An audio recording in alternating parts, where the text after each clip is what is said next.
me. Come dream a dream with me. Come dream a dream with me, that I might know your mind. And I'll bring you hope when hope is hard to find. And I'll bring a song of love and a rose in the summertime. Come walk in rain with me. Come walk in rain with me. Come walk in rain with me, that I might know your mind. And I'll bring you hope when hope is hard to find. And I'll bring a song of love and a rose in the summertime. Come share a rose with me.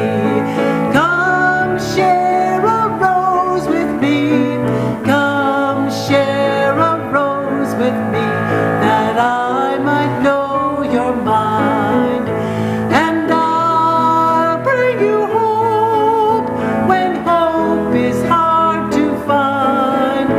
And I'll bring a song of love and a rose in the summertime.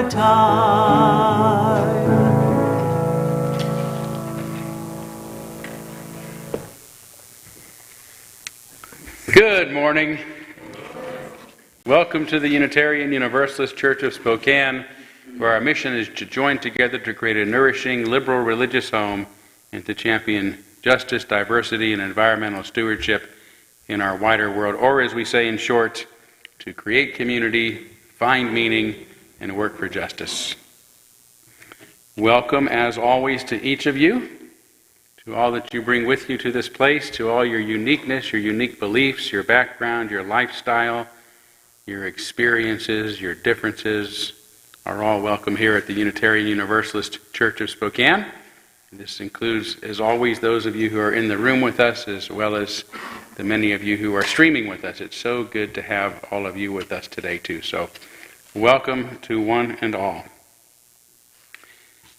Incidentally, speaking of our streaming service, we are working on creating at least a Zoom group for folks that are streaming. So if you wanted to be able to make it a little more participatory, you'd be able to share our service in a Zoom room.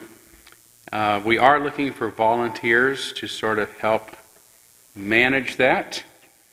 And even someone here on site, because we're planning on having a Zoom setup in the friendship area so that we can actually engage with one another during our social hour as well. So if you're interested and willing to help with that, please let me know. We're planning on launching in September. This is going to be a first service only trial, and once we get all the technical kinks worked out, we'll move on into the second service as well. But very excited about this, and thanks to Terry Anderson, one of our distance members, actually north of the border, who is helping us make this happen. So looking forward to that. But for now, those of you in the room are welcome to take a few moments to greet one another this morning. If you are streaming, you can be creative and maybe shoot somebody a text or a quick email or something like that. So please take a few moments to say hello.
All right, I really sincerely apologize for interrupting. I mean, the room was just abuzz today with enthusiasm and energy. So, but there'll be more opportunity to pick that up during our social hour. So please stay around for that. Let's move forward now by lighting our chalice, the symbol of our faith, the symbol of our unity and our solidarity, of our openness and our inclusion of our community and our individual uniqueness. May this small flame be our offering of warmth to those who are cold and alone, and a light to those in darkness.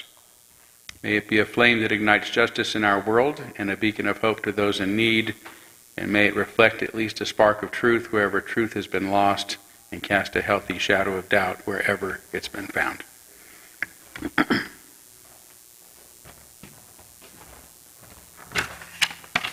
For the opening words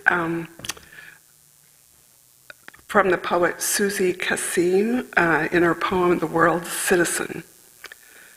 Do not focus too much on the East and forget the West, and do not ignore the South to speak for the North. What happens in the East has effects in the North as the West has on the South. And do not focus on one species and ignore another. Or love your father but ignore your mother, or love your sister but ignore your brother. Do not forget each other. We are all part of each other. We are all one.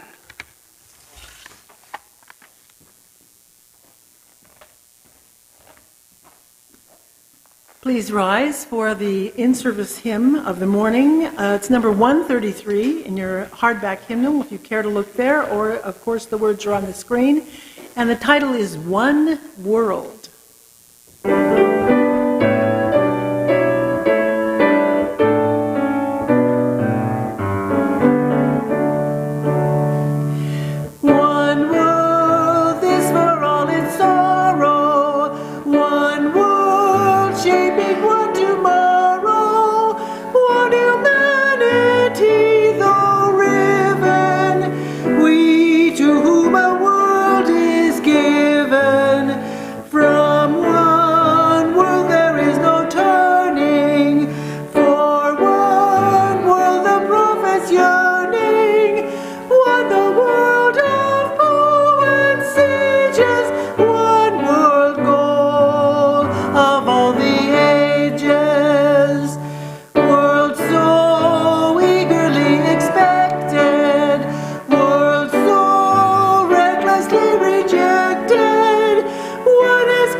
Really like that line in there, one world, the goal of all the ages. I really think that is literally true, that since our species emerged on this planet, we have been moving towards a moment of global community, of global unity. And that time has come. We just haven't quite recognized it yet. So the hundreds of thousands of years we've been around, this is our moment.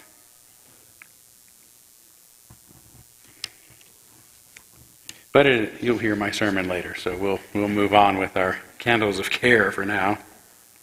And we begin with a candle for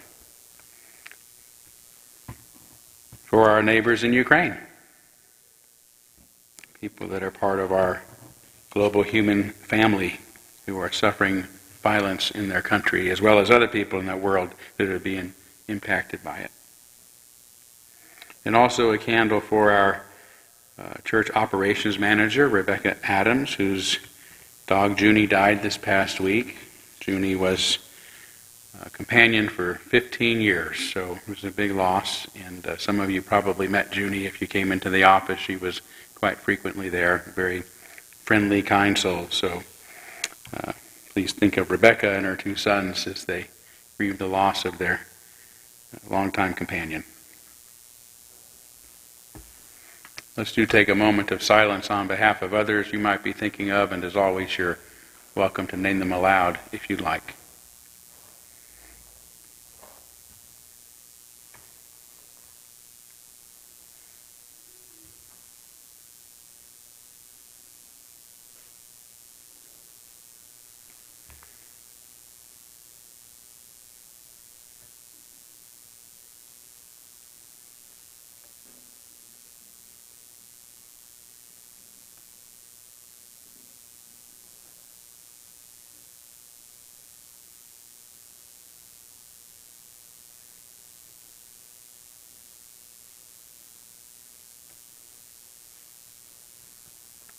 Those named aloud and those embraced in our silence, and all those who are suffering in our world at this hour, we hold in our community with compassion. And we now gratefully give and receive this morning's offering, which helps sustain this community and our mission to the larger world.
Thank you, Lyle. It has been too long since we have been able to appreciate your talents here at the church, and we do appreciate them.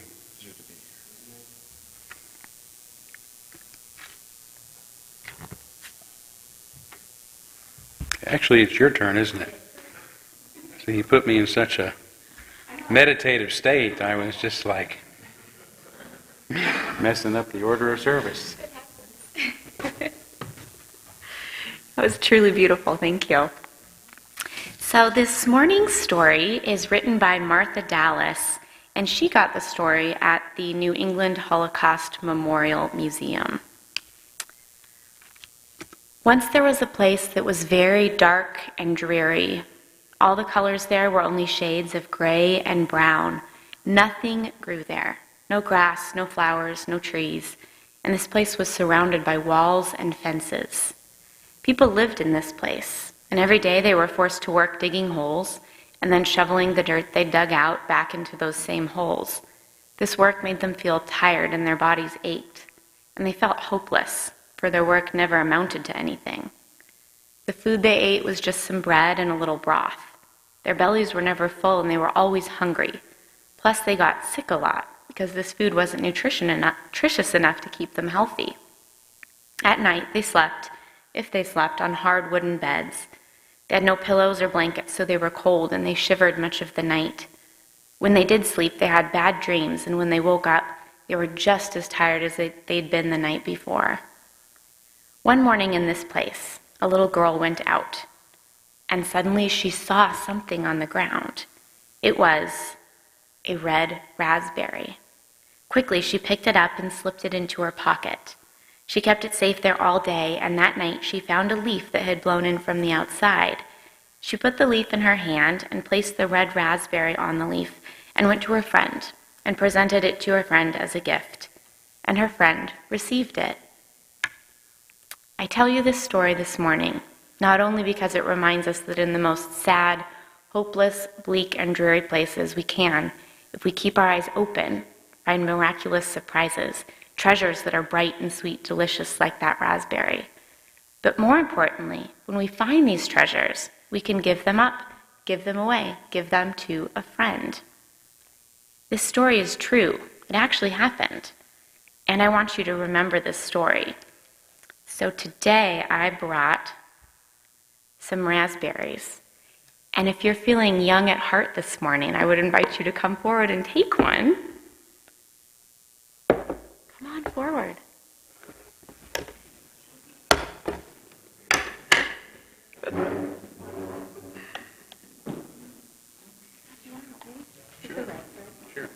Sure. We just need to say something to Save second some for the service. kids. Okay. Yes. I love this much participation. Wonderful.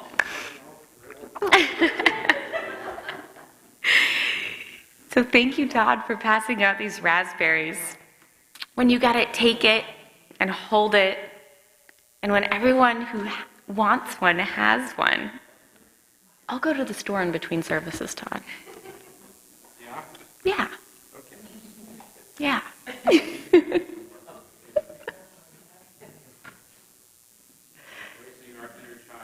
I love it.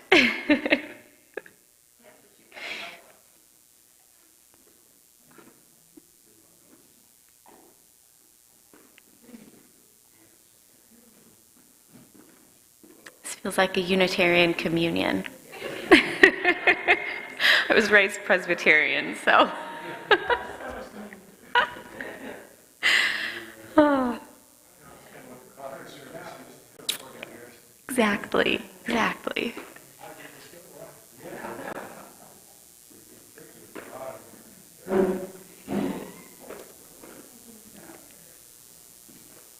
Well, thank you, everybody, for embracing that inner child. Wonderful turnout. So holding your raspberry, imagine that your world is a dreary, sad, hopeless, and bleak place. And imagine that your friend has just given you this raspberry. This raspberry was the one thing your friend truly owned, and she chose to make it a gift for you.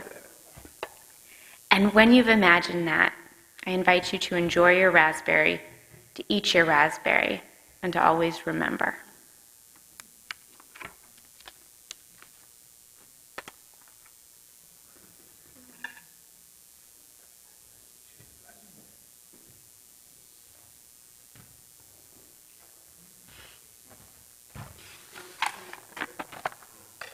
For the meditation, words from Yehuda Berg.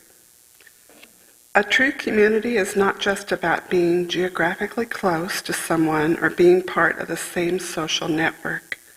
It's about feeling connected and responsible for what happens. Humanity is our ultimate community, and everyone plays a crucial role.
Speaking of one world in the global community, I should mention that I visited a land far, far away this week.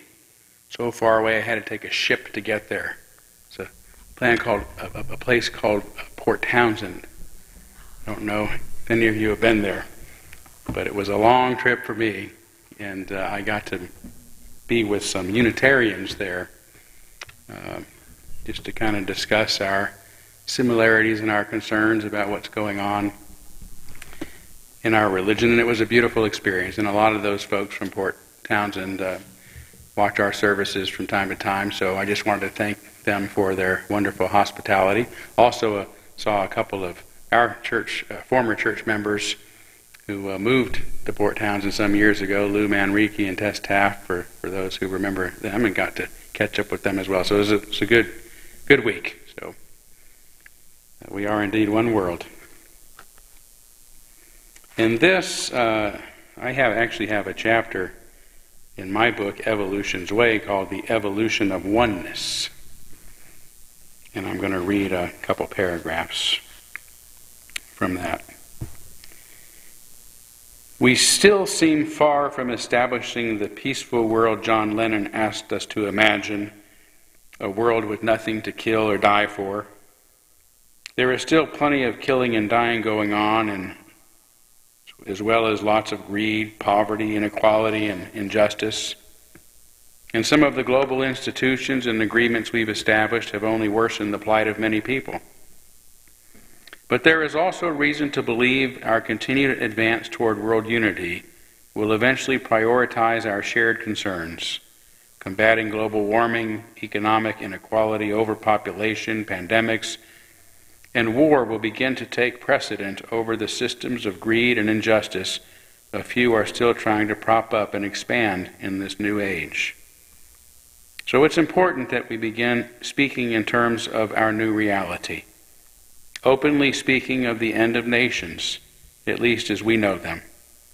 By acknowledging this new reality, we can better and more honestly address it and work together to erect new institutions and new agreements that consider the needs of everyone in the world.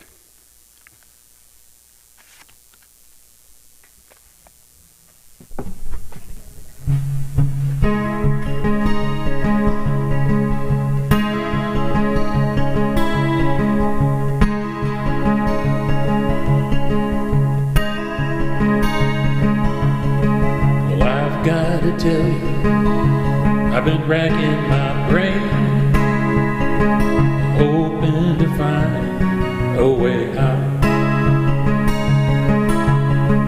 I've had enough of this continual rain. A change is coming, no doubt. It's been too long a time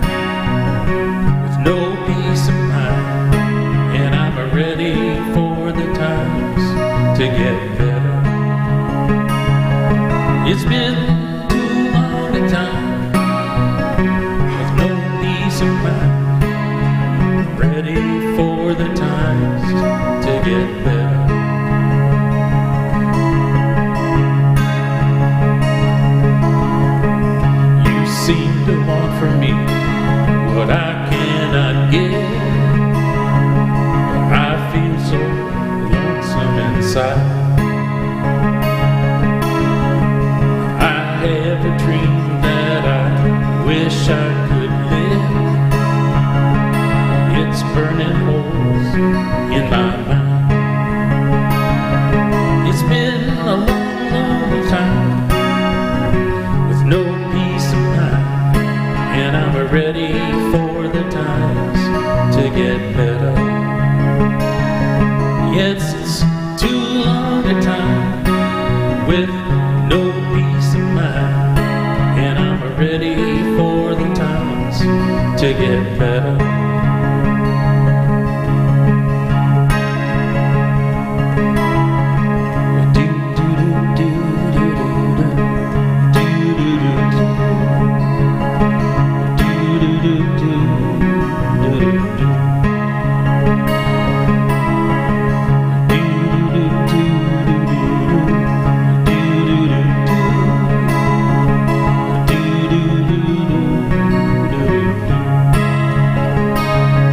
It's been a long, lonely time with no peace of mind, and I'm ready for the times to get better. Yes, it's too long a time with no peace of mind, and I'm ready for the times to get better. And I'm ready for the times to get better. And I'm ready for the times to get better.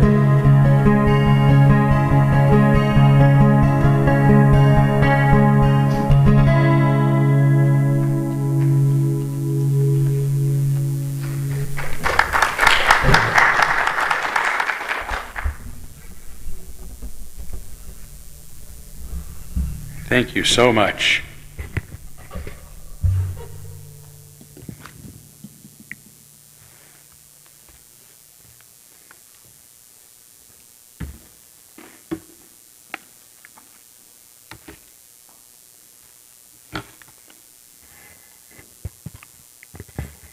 During his commencement speech at Oberlin College in 1965, Dr. Martin Luther King Jr.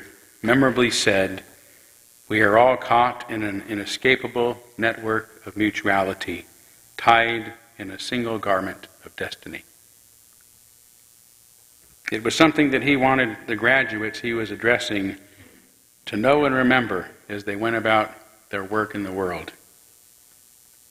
And it has since remained in our conscience because it seems as obvious a truth as it is inescapable, but also inexplicable and mysterious. How can it be true that all people and all of life are interconnected? For some strange reason, King continued, I can never be what I ought to be until you are what you ought to be. And you can never be what you ought to be until I am what I ought to be. This is the interrelated structure of reality. Inescapable, a truth as it is still one that we need to grasp today. Although it may seem less inexplicable today than it was in 1965. If COVID-19 has taught us anything, it is the same message as Dr. King's. We are all caught in an inescapable network of mutuality, tied in a single garment of destiny. Dr. King was just a little more eloquent than COVID-19. And we cannot be what we ought to be until others are also what they ought to be, because we're all in this together. Just as the pandemic does not recognize nations or their borders or distinguish between their citizens and their leaders, the same must be true of its cure. For example, it is not enough for the wealthiest nations like ours to vaccinate its citizens if the pandemic is allowed to continue spreading elsewhere around the world. Otherwise, its variants will keep evolving and spreading among us all. The pandemic has also taught us how fragile our global supply chain is. Everything from toilet paper to peanut butter and from computer chips to automobiles have skyrocketed in price and become difficult to obtain. And when a few people get laid off from work, then choose not to return to those same jobs, it becomes difficult to get timely and adequate service anywhere. And when one nation goes to war with another, as Putin's war against Ukraine has reminded us, it can quickly lead to price inflation and hunger in other places around the globe. Dr. King understood this in 1965, which is why 2 years after his speech at Oberlin, he repeated them during his Christmas Eve sermon at his own Ebenezer Baptist Church, going on to say, yes, as nations and individuals, we are interdependent. Did you ever stop to think that you can't leave your job or leave for your job in the morning without being dependent on most of the world? You get up in the morning and go to the bathroom and reach over for the sponge, and that's handed to you by a Pacific Islander. You reach for a bar of soap, and that's given into your hands by a Frenchman. And then you go into the kitchen to drink your coffee for the morning, and that's poured into your cup by a South American. And maybe you wanted tea, that's poured into your cup by a Chinese. Or maybe you're desirous of having cocoa for breakfast, and that's poured into your cup by a West African. And then you reach over for your toast, and that's given to you at the hands of an English-speaking farmer. Not to mention the baker. And before you finish eating breakfast in the morning, you've depended on more than half the world. This is the way our universe is structured. This is its interrelated quality. We aren't going to have peace on earth until we recognize this basic fact of the interrelated structure of all reality. As obvious as all this seems, transcending our national identities in order to grasp our human identities as a global species is no easier now than it was in 1965. In some ways, extreme nationalism is making an unsettling comeback. Nationalism is, after all, the opposite of globalism and can be expected to increase in reaction against it. Nationalism refers to identifying mostly with the country one is from, as an American, a Russian, a Japanese, and so on. As a species that is instinctively and innately fearful of the unknown, it only seems likely that many of us will react to the sudden changes happening because of globalization by seeking safety in old patterns of thinking. The emergence of populist leaders like Donald Trump is a good example. Trump's message about making America great again struck a chord in the psyche of millions of Americans worried about how quickly the world is changing around them. His promise to build a border wall, his ban on Muslims, his separation of immigrant children from their parents, the rise of white nationalism during his administration are all examples of a desire by some to retreat from the rest of the world. The United Kingdom's 2016 vote to leave the European Union, which it had been part of since 1973, represents another example of recoiling into nationalism. Brexit, as the decision made by barely half the nation is called, finally occurred in 2020, although this is more in name only.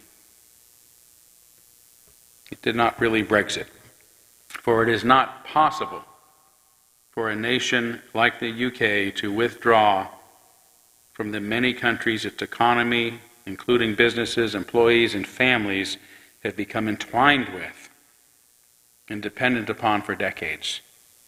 Exiting from our dependence upon the global community is not possible in today's world. Putin's war in Ukraine can also be viewed as a wish, his wish, to return to the Cold War world his former KGB agent once knew and still pines for. Putin imagines that he can re-enter his comfort zone by slowly recreating the Eastern Bloc and erecting a new Iron Curtain to keep him and his country shielded from the rest of the world. Such a world is no longer possible, as he is finding out. We've also seen the rise of nationalist leaders in Japan, Turkey, India, the Philippines, France, Italy, China, and South Africa, among other nations.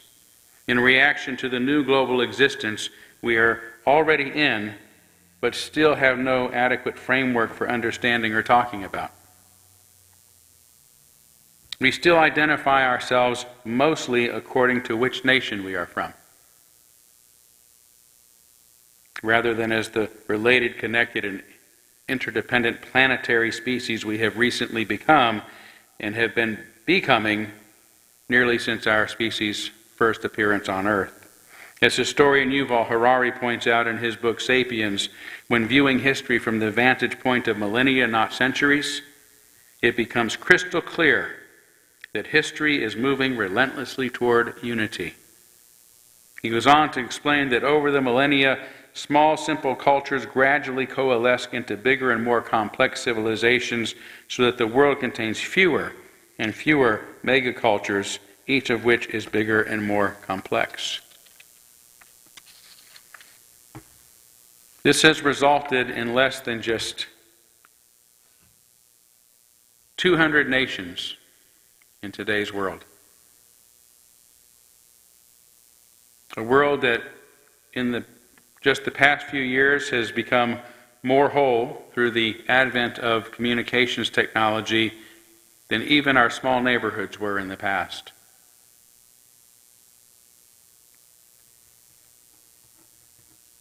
But the age of nationalism, or what we might also call the age of the nation state, is an invention of the Enlightenment and its emphasis on the governing state as opposed to being ruled by the church and monarchs. As Hans Kohn explains in his 1944 book, The Idea of Nationalism, nationalism as we understand it is not older than the second half of the 18th century. Only a few centuries ago, man's loyalty was due to his church or religions. A heretic put himself beyond the pale of society as a traitor to his nation does today. This fixation of man's supreme loyalty upon his nationality marks the beginning of the age of nationalism, less than 200 years ago. That which we take as so fundamental to our identities today. He also says this identification with the life and aspirations of millions whom we shall never know, with a territory we shall never visit in its entirety, is based on two fictitious concepts. That one, that race or blood is the basis of nationality. Somehow there are different races based on what land you come from.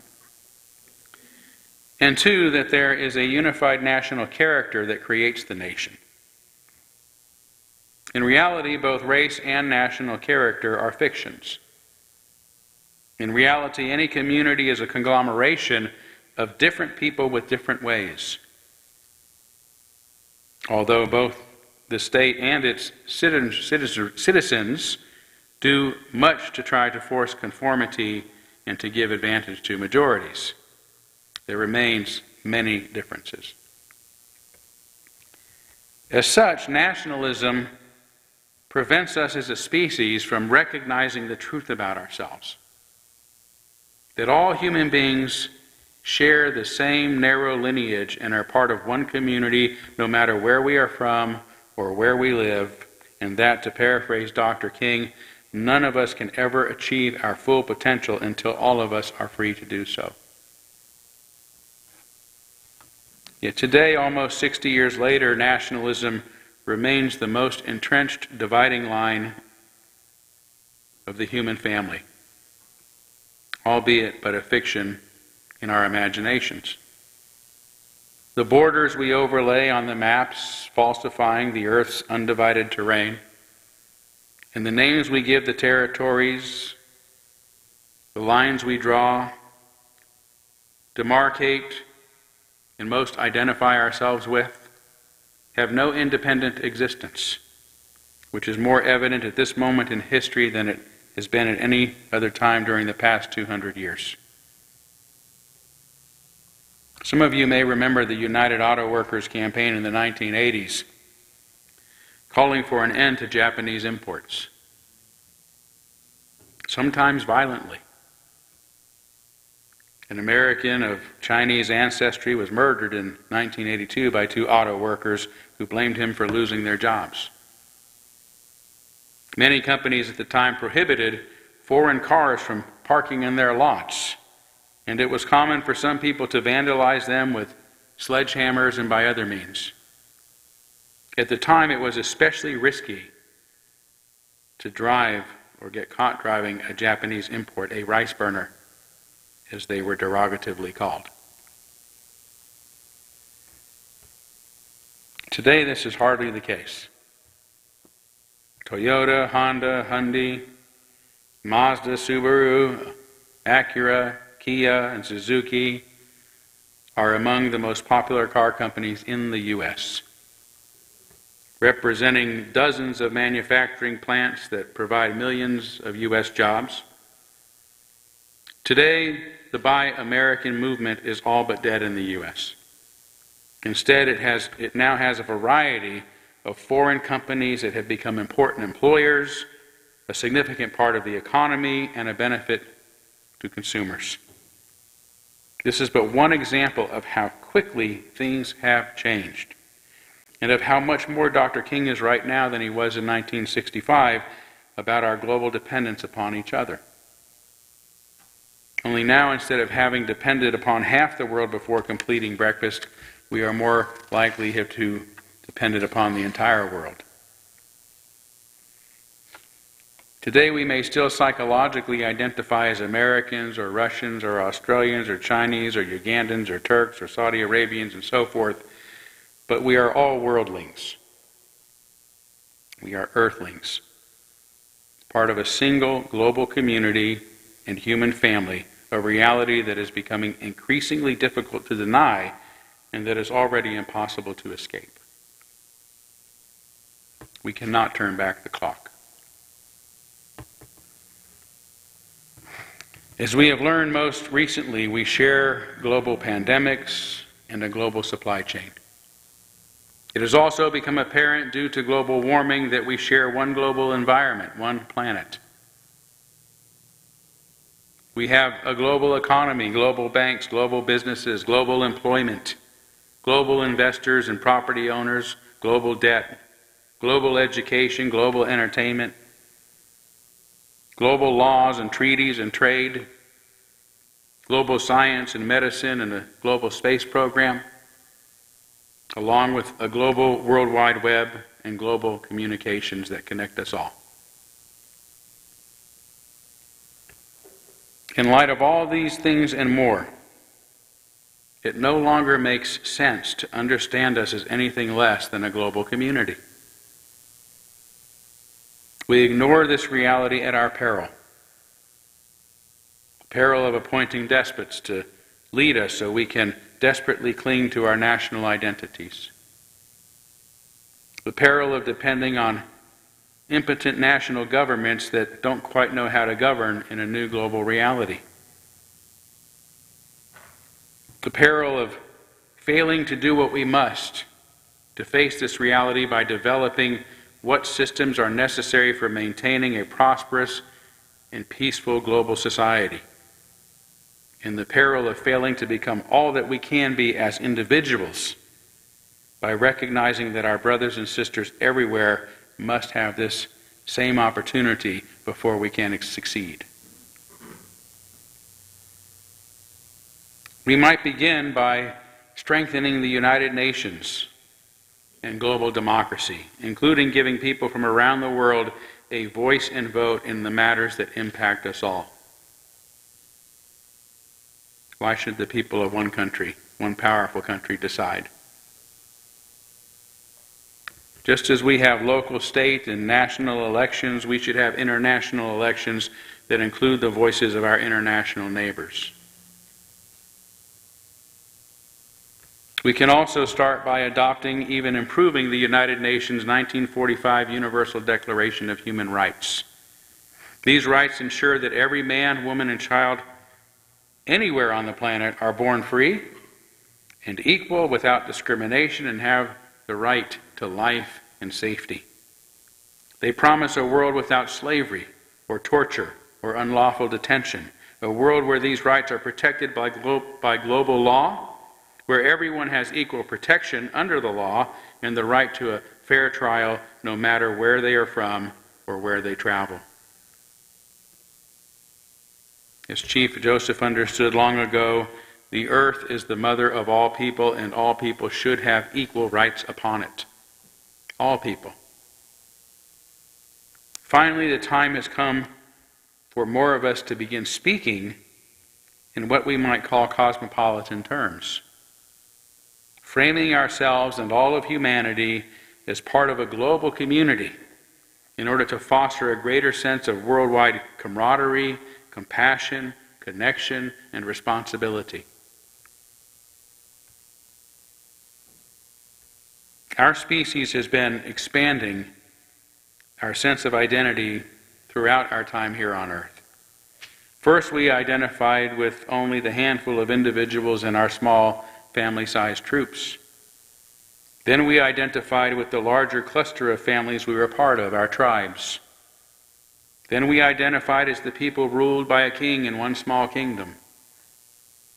Then we expanded our view by identifying with an entire province or state ruled by the governor appointed by a monarch we would never see.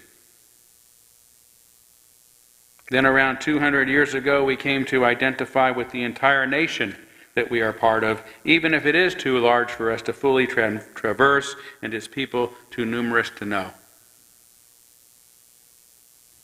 The next expansion of our awareness, which is the reality we are now in, requires of us, is to realize that we are part of one world and are intricately connected to everyone on the planet, even if it is impossible to go everywhere and to know everyone. This is our home. We are all neighbors now, part of one human society, one global family. I believe that many of the major problems we are experiencing in the world today, some of them existential threats, are happening because we are transitioning to this global identity, resulting in the disruption of almost everything, including how we have long understood ourselves and our world. It doesn't make sense anymore, and that's scary. Such disruption feels like chaos, which makes us want to hold on tightly to the smaller world we have known, to our national identities, and to even smaller identity groups. Look how many of us have retreated into identitarianism in these past years. But this world is slipping away, no matter how tightly we cling. We must now loosen our grip in order to widen our arms and embrace that bigger truth before us, that we are all caught in an inescapable network of mutuality, tied in a single garment of destiny, and for some strange reason, I can never be what I ought to be until you are what you ought to be. And you can never be what you ought to be until I am what I ought to be. This is the interrelated structure of our reality.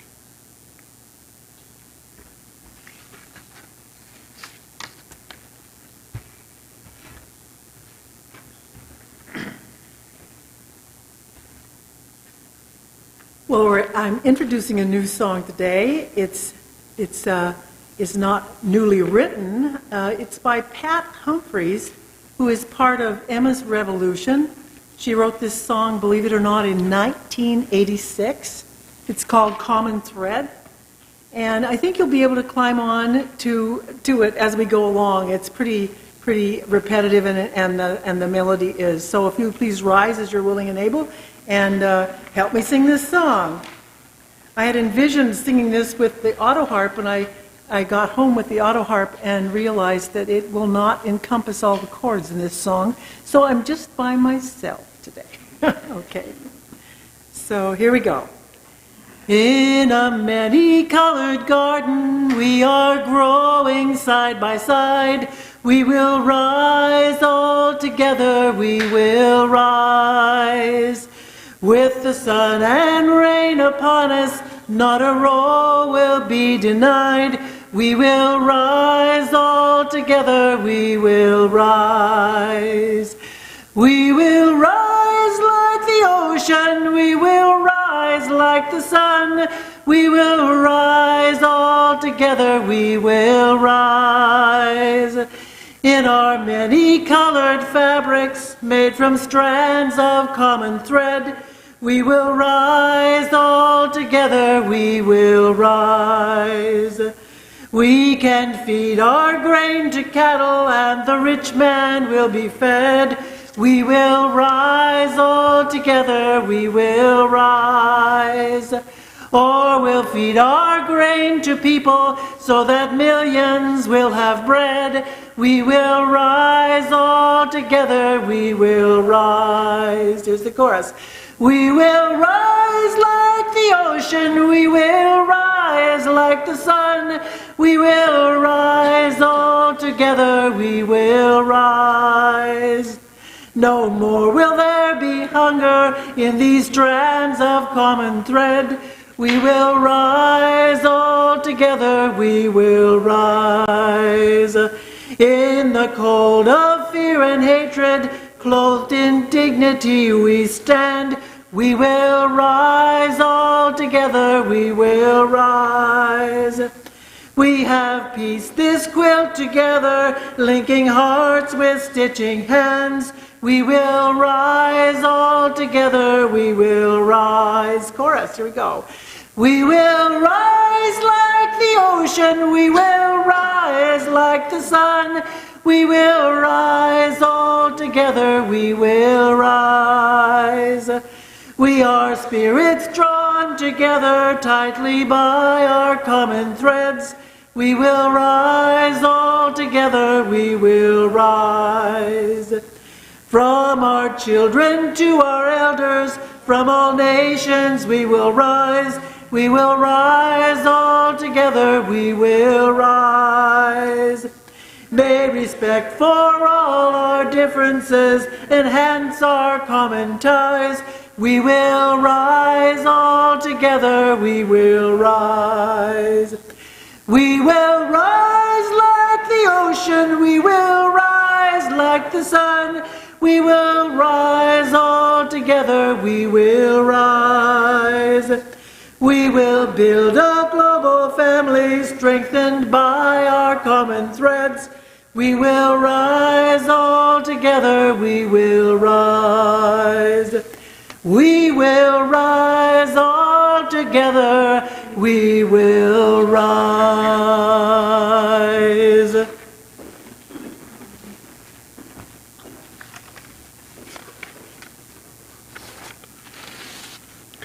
For the benediction, the words of Jean Vanier, a Catholic, or Canadian Catholic theologian and philosopher. One of the marvelous things about community is that it enables us to welcome and help people in a way we couldn't do as individuals. When we pool our strength and share the work and responsibility, we can welcome many people, even those in deep distress, and perhaps help them find self-confidence and inner healing. Amen, blessed be, salam alaikum, and shalom.